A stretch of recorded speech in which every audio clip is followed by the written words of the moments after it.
activated. Baruch atah Adonai Eloheinu melech haolam shehakol nihiyah v'kadosh.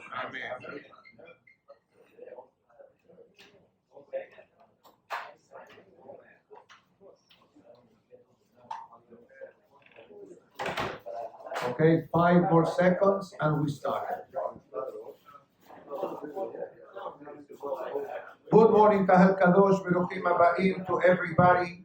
Today, Thursday, the 15th of Mar Heshvan, corresponding to the 21st day of October 2021. Today's class graciously sponsored by Mr. Ishaq Ben Ezra, La'ilui Nishmat, his beloved father, Yom Tov Ben Rachel Alav Shalom. Additionally, today's class has been graciously sponsored by Mr. Israel Mumi Sultan and family from Argentina.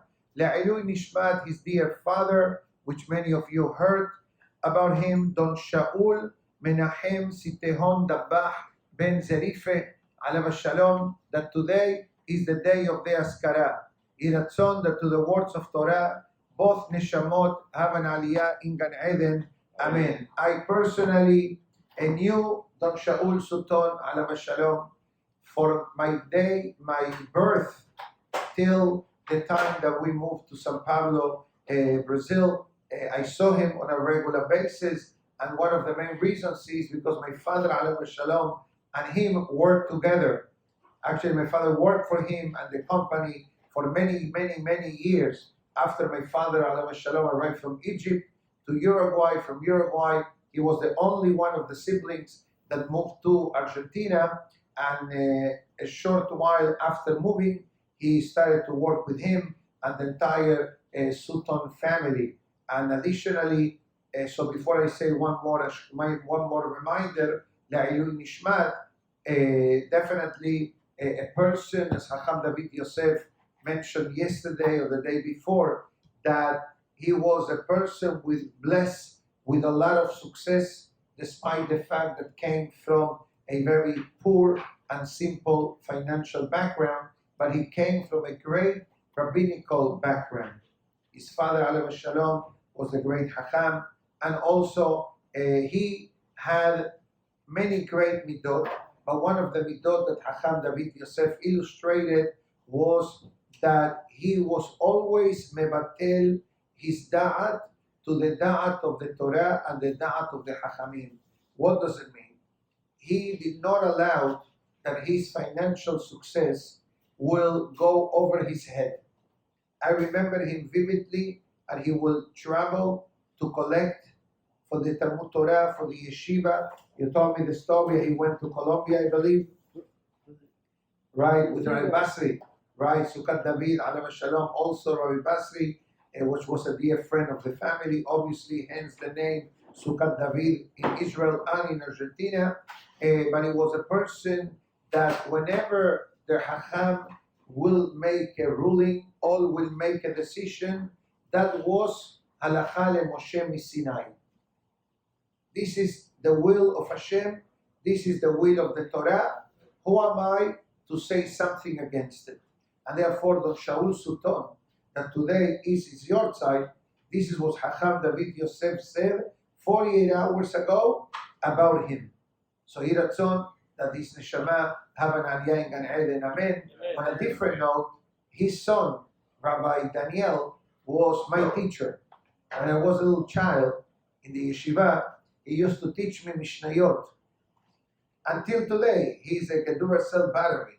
And he was Zoche, Don Shaul Sultan, to have Baruch Hashem sons and daughters, but also have grandchildren and great-grandchildren, followers of the Torah. So for those from Argentina, definitely can relate to whom I'm referring to. Additionally, with your permission, I'd like to add one more name to dedicate the class to my dear uncle, Binyamin, my father's brother, that unfortunately was niftar in Israel a few hours ago. So the burial will be, in Har HaZetim, next to the family area.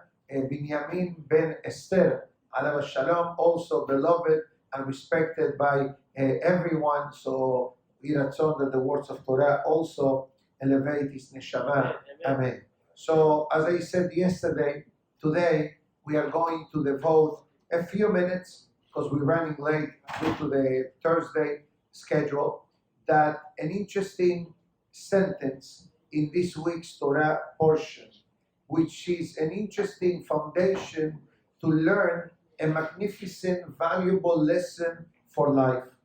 We know well that in this week's Parashat Vayera, we have a lot of fascinating messages. But one of the highlights of the Parashat is what? Akedat Ishak. How Abraham Avinu is being told by HaKadosh Baruch Hu at the age of 137 years old, when his son Ishak was 37 years old, Chazaku Baruch, thank you, now I want him back. I want you to do the Akedah. And everybody knows the storyline of the Akedah.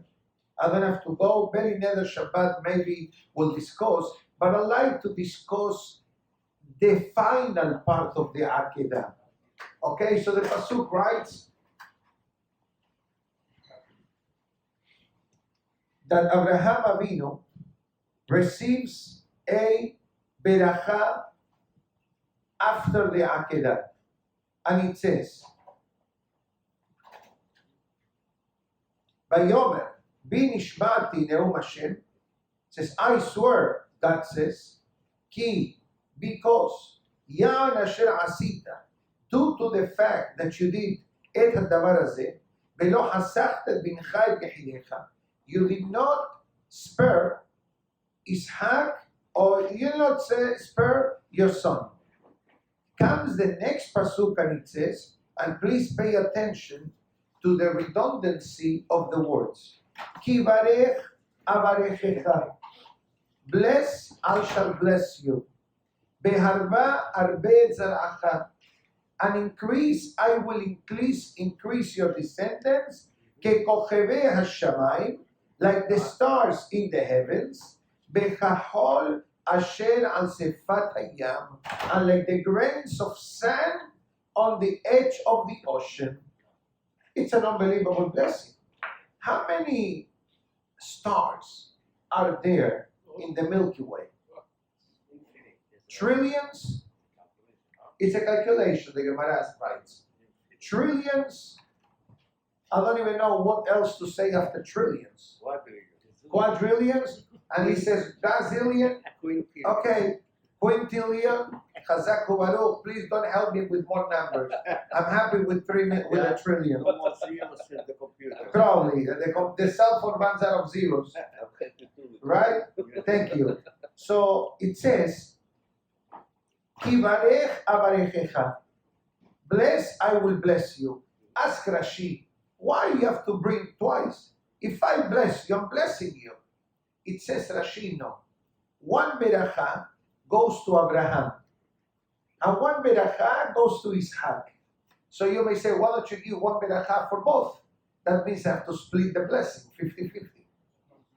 So what are we going to give? 100% beracha to Abraham Avinu, 100% beracha to Ishak Avinu. Why? I'll tell you a secret, but it's not a secret. I'm sure you know this. I'm going to ask you the following question. This concept of the Akedat Ishak, sacrificing Ishak, it was the ultimate challenge for a father, right? Now, but I ask you the question, who went through the challenge? Who was the worst part of the challenge? Abraham or Ishak? He says Ishak. Chazaku Baruch. You say Abraham. The truth is that both answers are accurate, but perhaps I feel more comfortable to say that it was Ishak Avinu. And allow me to explain the reason why. And the Torah says Abraham. Ve'elokim nisa et Abraham. So the short answer is that for sure it was a challenge for both of them. Abraham Avinu begot a child when he was 100 years old. Can you imagine being married 75 years and not having a child? That's when Abraham Avinu married.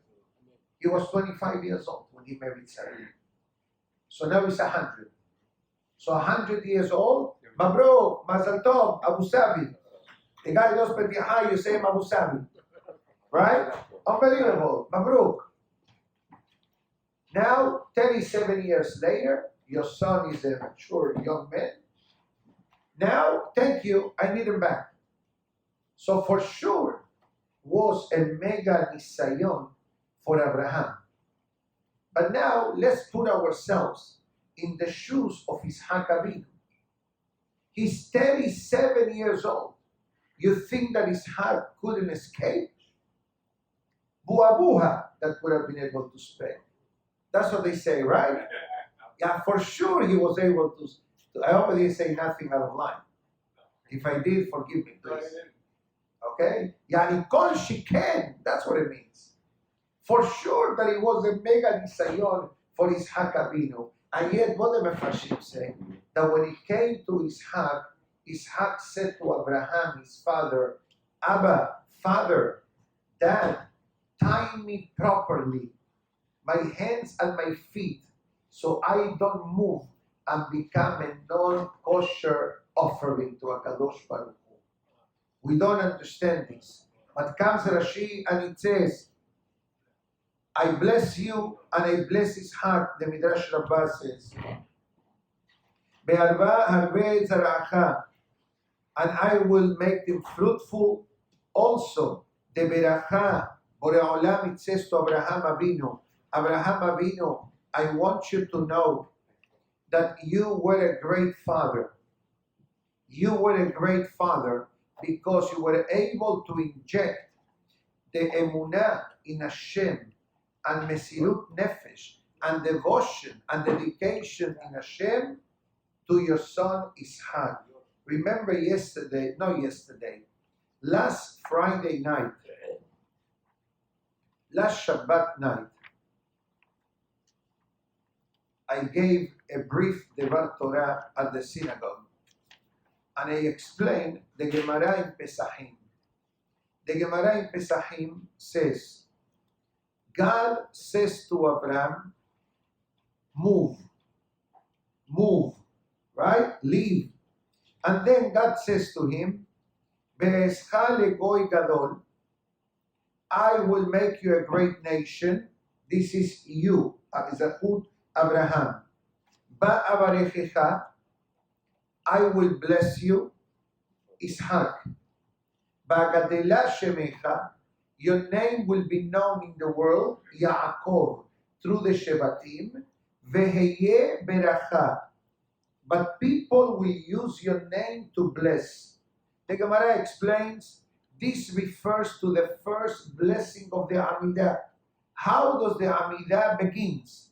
Baruch atah Hashem Elokeinu ve'Elokei avotenu, Elokei Abraham be'escha legoy gadol, Elokei Ishaq ba'avarechecha, Elokei Yaakov ba'gadela shemecha.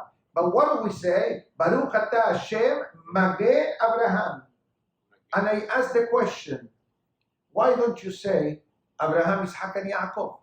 If you began the beracha to say Elokeinu Elokei Avotenu, Elokei Abraham, Elokei Ishaq, Elokei Yaakov, why, when it comes to the beracha, you say only Magen Abraham?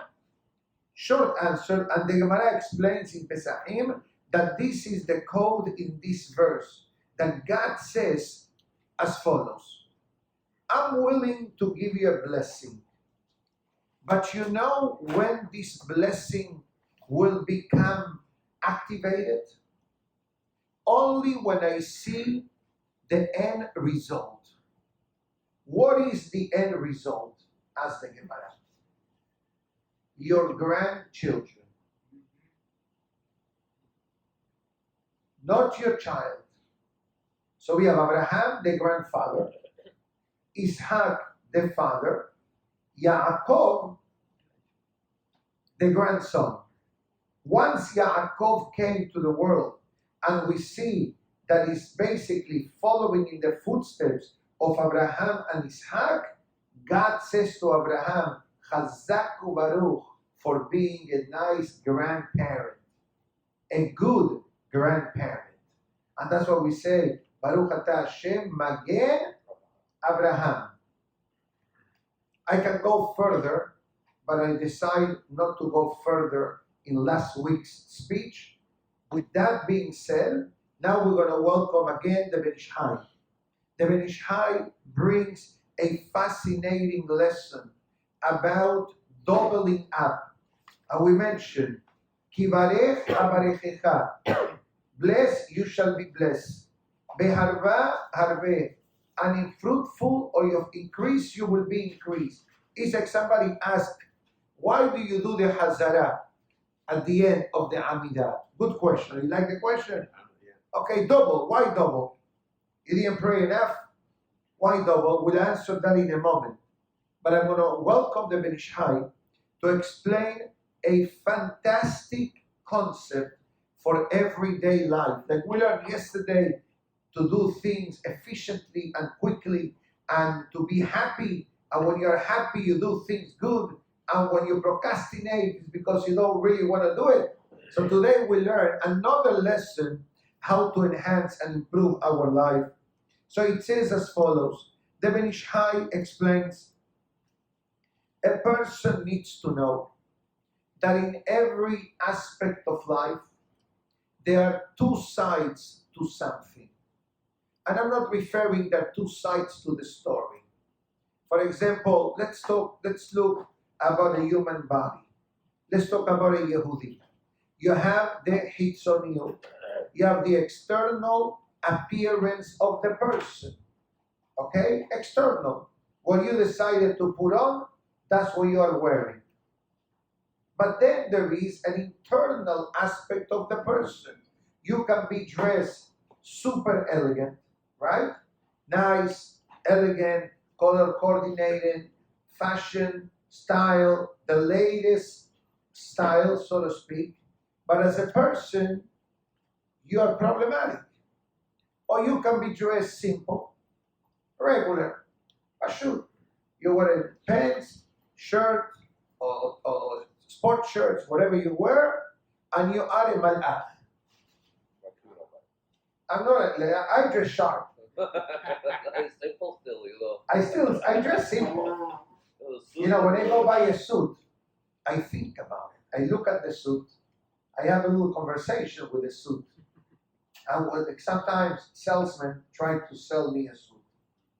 And I said, let me browse first. I don't want to take your time. So I look at the suit. Besides looking at the price, should be in normal price range. And the size, of course. Then I look at the fabric, see if it's heavy or light. But then I look at the pattern, at the color of the suit. So the other day I went to a store and the guy said, I have for you a suit that is on special. I said, okay, I like specials on a suit. He shows me a suit, cream color. Yani your t-shirt was too dark. I said, maybe for Kippur. The guy started to laugh. No, but Rabbi is good, looks good on you. I said, I'm not a Miami Vice type of suit, you know, relax.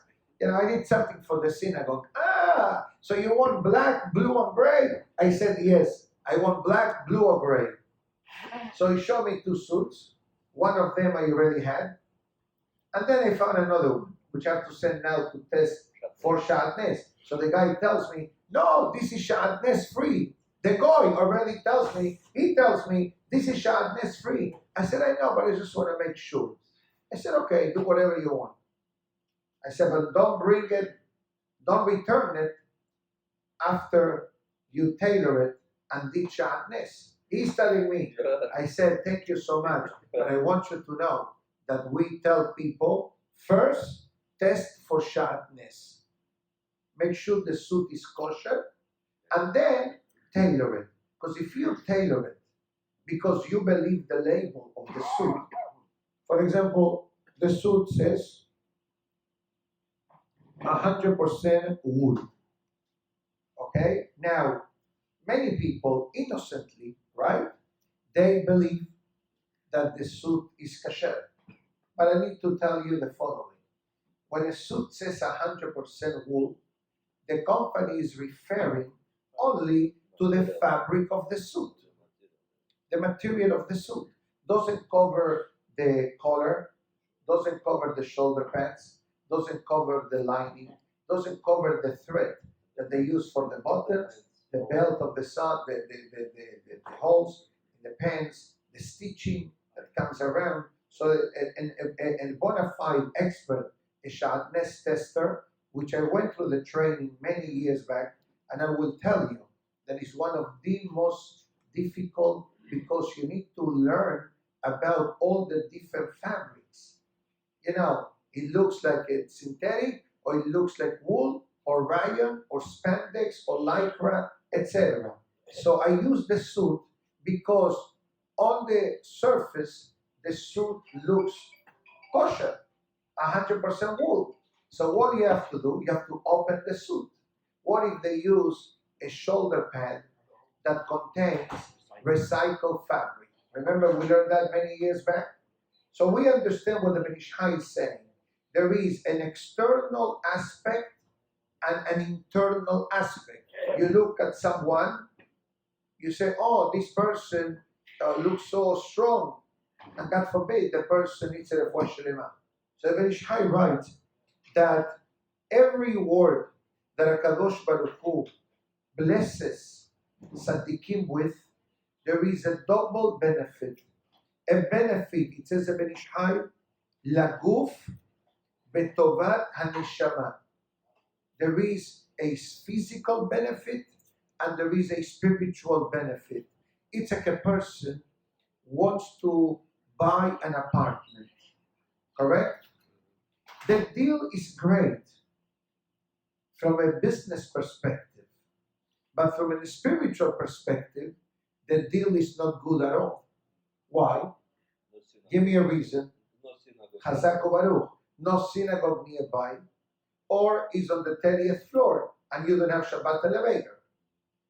So it looks good for the business, but not good for the neshama. Or you have an apartment that is not the most elegant, but guess what? It's 1 block away from the synagogue, low floor. So it says in Ben Ish Chai that HaKadosh Baruch Hu blessed Abraham Avinu in both elements of life. The concept of the matters related to the body and the matters to the soul. But then there is another blessing. Harba arbe ed zara'acha. It says, I will increase your descendants. Again, double language. In numbers, there is quantity and quality. Quantity, quality. Quality, quantity. It's like a diamond, right? The diamond, and perhaps somebody here in the room can give us a shi'ur one day, right? When the diamond is raw basically, it's a rock, right? And then what do you have to do? You have to polish it, right? Only can polish diamond, can polish diamond. Right. Can't polish with anything else. No, you have to use a diamond to polish the diamond. And then you have the C's of the diamonds, right, Professor? Color, clarity, cut, and cost. That's a new one. The 4 is called cost. COST. How much is going to cost you? And what happens? The clearer the diamond, the more expensive. The shape. I give you a shear now. I'm giving you a shear now.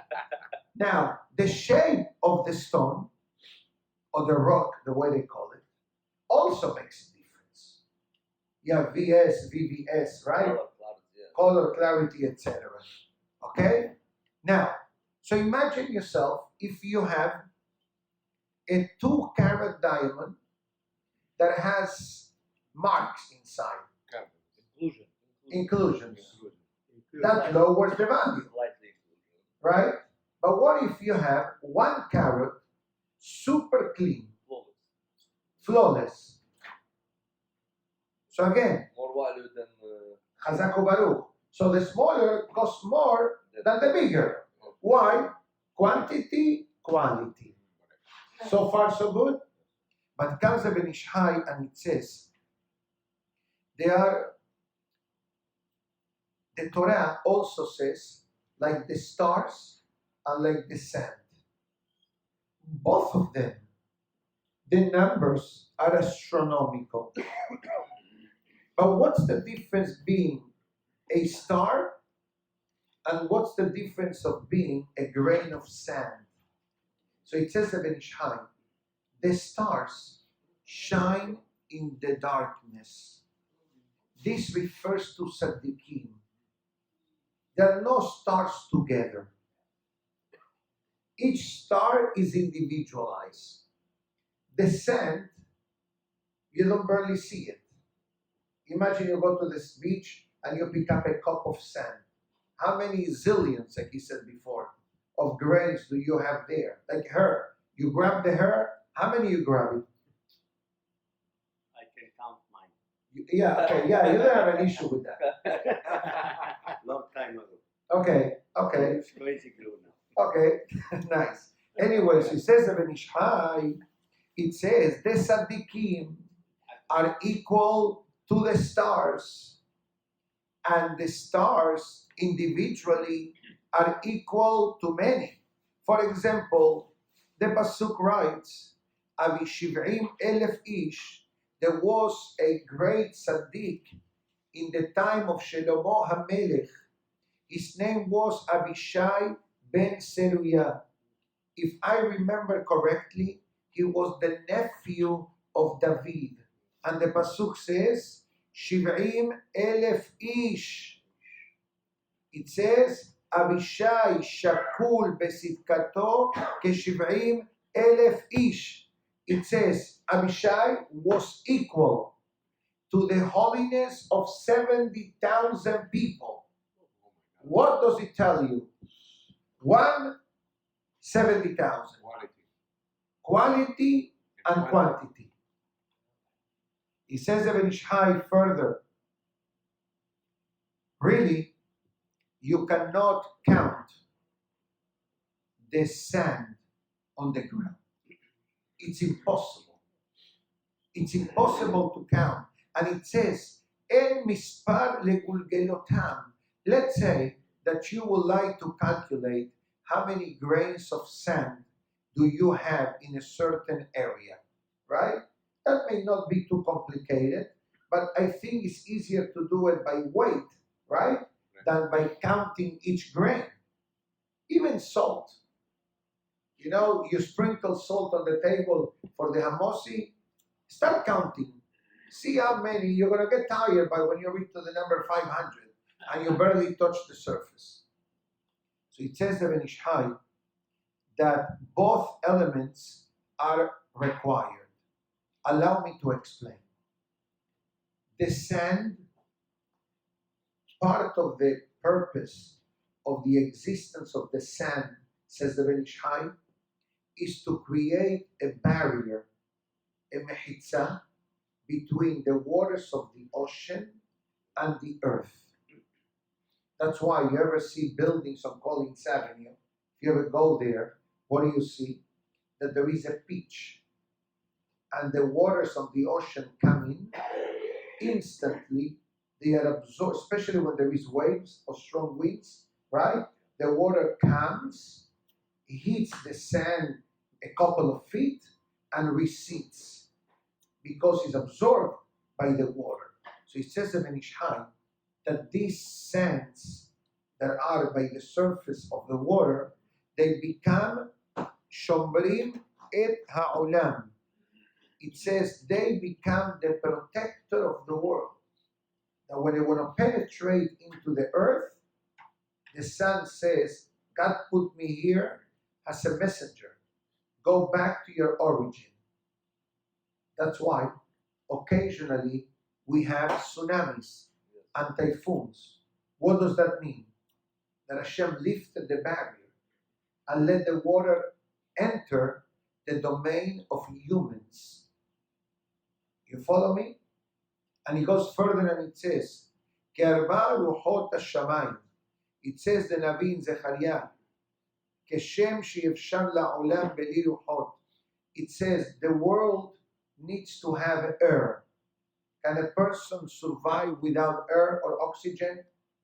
No. is mandatory to have. It's one of the basic 4 components of life. Esh, Ruach, Mayim, Afar. We learned this in Bereshit. And one of them is called the earth. So it says the same that humanity cannot exist without air to breathe and oxygen. Kach yefshar la'olam beli Israel. It says the world without Israel, without the Jewish people, has no purpose and has no meaning and has no need, no future, no existence.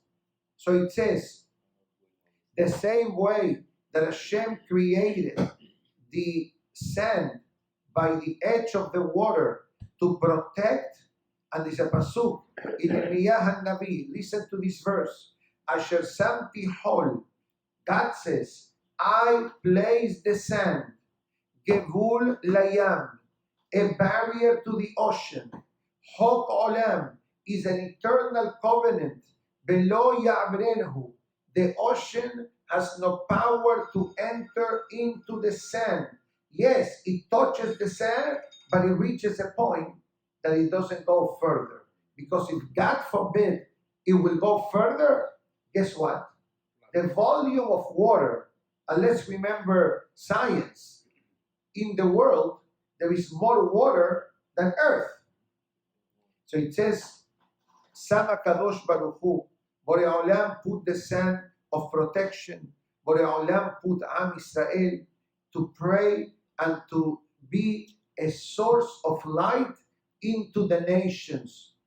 That's why if a Gentile does something wrong or commits a crime or acts in a way that is not suitable or appropriate, nobody pays attention. But if a Yehudi does something, and especially if the Yehudi is observant, what does it create? Hilul Hashem. Why? Jews are news. You like that? You like it? Like Jet Jew. The Jet Blue, Jet Jew. That's what somebody said. You guys only fly Jet Jew. I said, what do you say that? Because every flight I go, I see Jewish people. I said, nice touch, but the truth is good service, comfortable seats, free snacks, okay, and plenty of flights in and out, and good prices. Prices are very cheap to New York. I may go for a few days. I saw last night $49 a ticket. But the hotel, One way, beseder. but the hotels are very Without expensive. the wallet. Huh? Without the wallet. Without the water. Carry on 35. Carry on, yeah. Let's check for carry on. Basic rule there. Yeah, but that's a basic glue. Yeah. That's a basic glue fur. I know. Thank Need you. a mask, another $10. Yes. Yeah, everything, Yes, everything is. I heard that there was an airline in Europe that not only started to charge for the water, which in America some of them do it, but I think for the bathroom. You have to pay. Ryanair. I didn't want to say the name, but that's correct. What Right, from Ireland, right?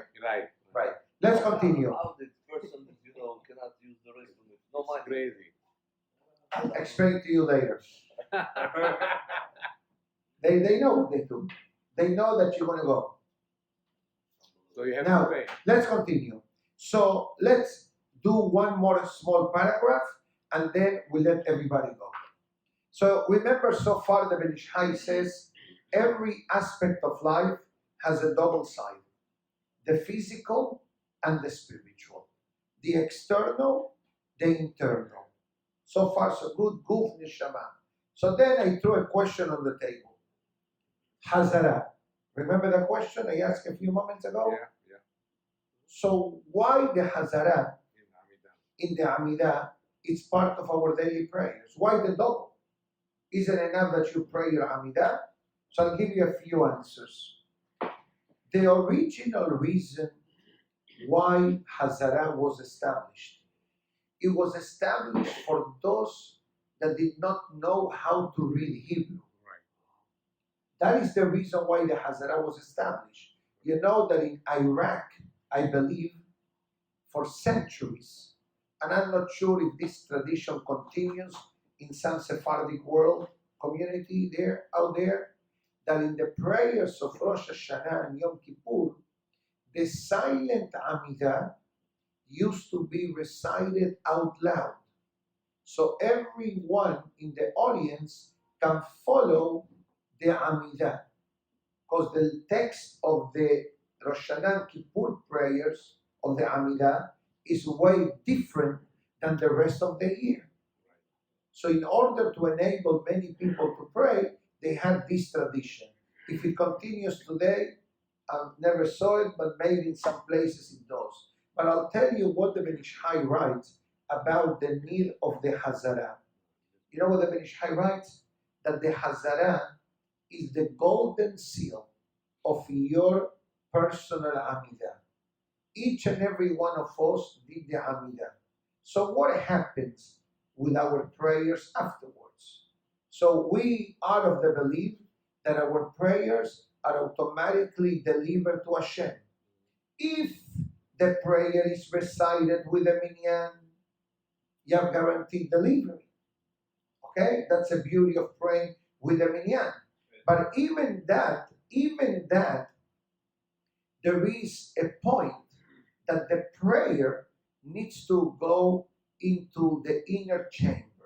It's like you're delivering a letter to the lobby, but you still don't have it in your apartment. Only when you receive the document, it's in your hands. So the Ben Ish Chai writes that the Hazara gives the final touch of our Amidah to reach its final destination. Signature required.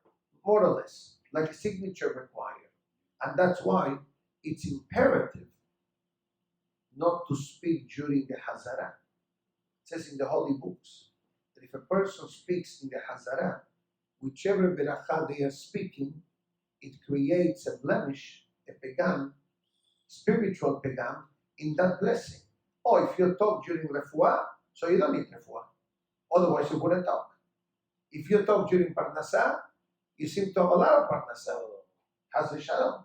And that's why the halacha writes, don't talk during Hazara. Why do you think the halacha likes to give us restrictions? No, like the Ben Ish Chai says, it says every mitzvah has an integral part of external and internal. And what does it bring? The Shabbat. Shabbat has two parts. The pleasure, the enjoyment of the Shabbat. We dress nicer for Shabbat. We eat nicer on Shabbat. We spend more time in the synagogue on Shabbat. We learn more Torah on Shabbat. Most of these items that I told you, you sleep late. Nicer. Right. You don't come, unless you come to Nets, you come to the 8:30 minyan. Afternoon. At the afternoon, you take a nap. Yes. That's the best nap. The best nap of the week is Shabbat afternoon. We all know that. Many of us don't take siesta. So the only day in the week you can is Shabbat. So it says that the day of the Shabbat, you have two things. It says, first of all the proactive of the Shabbat. And it says, you eat 3 times. Ask me how many times a day I eat. 4. No. 1.5. Maybe. 2 lately. So I was right. 2. Replace it with something. I don't have time to eat. I'm not saying that what I'm saying is right. I'm the same way, but Okay? But today with a new term, Drink intermittent fasting, This drink a lot. I drink. I drink. No alcohol, Baruch Hashem. Thank God. Water, tea, coffee. Wine on Shabbat only. That's it. Anyway, so far, you eat more on Shabbat. 3 sa'udot plus melave malka. Yani mahmid. 4 in a 24-hour period. Kesut. Kesut. Not mean only a suit. But in Hebrew, kesut means dress. Dress code. On Shabbat, we dress jacket, tie, suit. Ona, time with the wife. Betosefet merubah. and we welcoming the Shabbat earlier, as we learned in the past, and we delay the exiting of the Shabbat. This is additional, like he said before, menuha. Not only he talked about the nap. The beauty of the nap is, 1 minute please, the beauty of the nap is that you're not working. Sometimes if you take a nap in a work day, it's not the same. Your brain is still functioning. But on Shabbat, Shabbat. nothing, Shabbat mode, חזק וברוך. בשובת מכל מלאכה, בעסק הגשמי. You're not driving, you're not traveling, you're enjoying with your family. And it says all this is nigla. This is on the external aspects of the Shabbat that combines some of the spiritual benefit, which is called the oneg. Bekarata la Shabbat oneg. You will call the day of Shabbat, says the Ben Ish Chai, a day of enjoyment. So it goes further and it says, on Shabbat night, everybody does this. Friday night, Shabbat night, Kabbalat Shabbat, Boi Beshalom. What do we say at the end of the Boi Beshalom? Boi Kala, Shabbat Malketa. Come the bride, come in the bride, the queen Shabbat. What is the tradition when a person recites these words? Boi Beshalom or Boi Kala, Boi Kala. It says in Ben Ish Chai, listen to this. The first welcoming is for the physical actions of the Shabbat. And the second one is on the spiritual benefits on the Shabbat. You have the physical and the spiritual. By the way, that is one of the reasons why we say Shabbat Shalom.